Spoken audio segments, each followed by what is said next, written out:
El argentino que se hizo querer de todos. Ciudad de México, 12 de febrero de 1994. Fui a Praga por primera vez en el histórico año de 1968, con Carlos Fuentes y Julio Cortázar. Viajábamos en tren desde París porque los tres éramos solidarios en nuestro miedo al avión y habíamos hablado de todo mientras atravesábamos la noche dividida de las Alemanias, sus océanos de remolacha, sus inmensas fábricas de todo, sus estragos de guerras atroces y amores desaforados.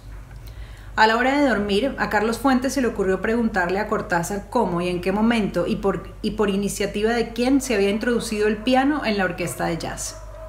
La pregunta era casual y no pretendía conocer nada más que una fecha y un nombre, pero la respuesta fue una cátedra deslumbrante que se prolongó hasta el amanecer, entre enormes vasos de cerveza y salchichas con papas heladas. Cortázar, que sabía medir muy bien sus palabras, nos hizo una recomposición histórica y estética con una versación y una sencillez apenas creíbles, que culminó con las primeras luces en una apología homérica de Thelonious Monk. No solo hablaba con una profunda voz de órgano de R's arrastradas, sino también con sus manos de huesos grandes como no recuerdo otras más expresivas. Ni Carlos Fuentes ni yo olvidaríamos jamás el asombro de aquella noche irrepetible. 12 años después vi a Julio Cortázar enfrentado a una muchedumbre en un parque de Managua, sin más armas que su voz hermosa y un cuento suyo de los más difíciles, la historia de un boxeador en desgracia contada por él mismo en lunfardo, el dialecto de los bajos fondos de Buenos Aires, cuya comprensión nos estaría vedada por completo al resto de los mortales si no la hubiéramos vislumbrado a través de tanto malevo. Sin embargo, fue ese el cuento que el propio Cortázar escogía para leerlo en una tarima frente a la muchedumbre de un vasto jardín iluminado, entre la cual había de todo, desde poetas consagrados y albañiles cesantes, hasta comandantes de la revolución y sus contrarios.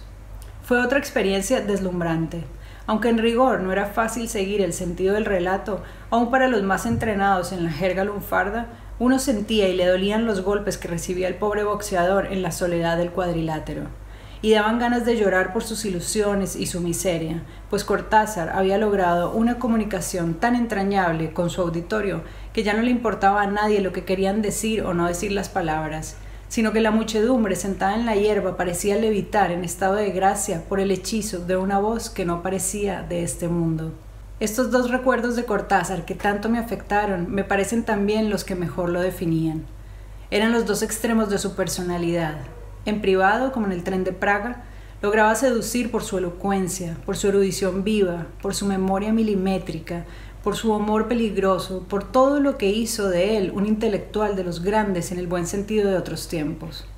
En público, a pesar de su reticencia a convertirse en un espectáculo, fascinaba al auditorio con una presencia ineludible que tenía algo de sobrenatural, al mismo tiempo tierna y extraña.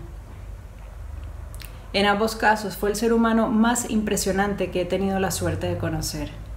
Años después, cuando ya éramos amigos, creí volver a verlo como lo vi aquel día, pues me parece que se recreó a sí mismo en uno de sus cuentos mejor acabados, El otro cielo, en el personaje de un latinoamericano en París que asistía de puro curioso a las ejecuciones en la guillotina.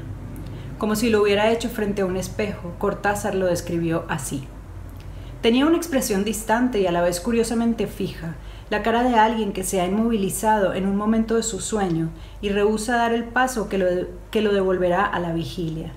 Su personaje andaba envuelto en una hopalanda negra y larga, como el abrigo del propio Cortázar cuando lo vi por primera vez, pero el narrador del cuento no se atrevía a acercársele para preguntarle su origen, por temor a la fría cólera con que él mismo hubiera recibido una interpelación semejante.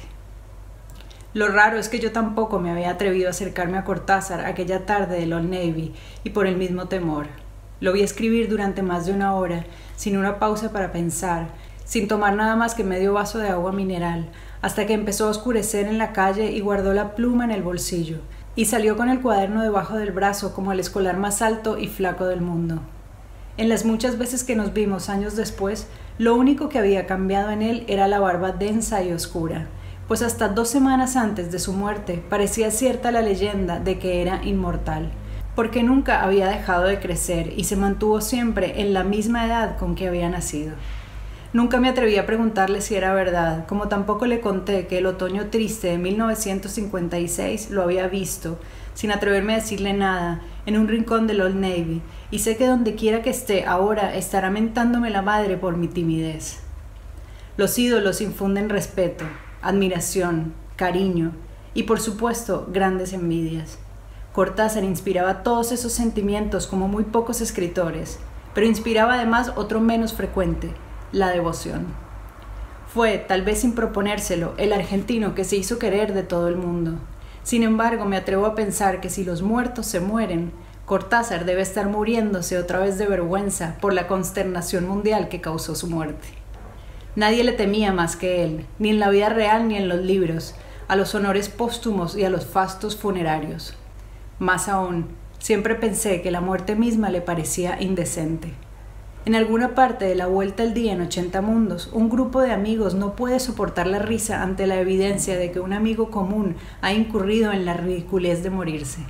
Por eso, porque lo conocí y lo quise tanto, me resistí a participar en lamentos y elegías por Julio Cortázar. Preferí seguir pensando en él como sin duda él lo quería, con el júbilo inmenso de que haya existido, con la alegría entrañable de haberlo conocido, y la gratitud de que nos haya dejado para el mundo una obra tal vez inconclusa, pero tan bella e indestructible como su recuerdo. Gabriel García Márquez. Hace parte de Yo no vengo a decir un discurso.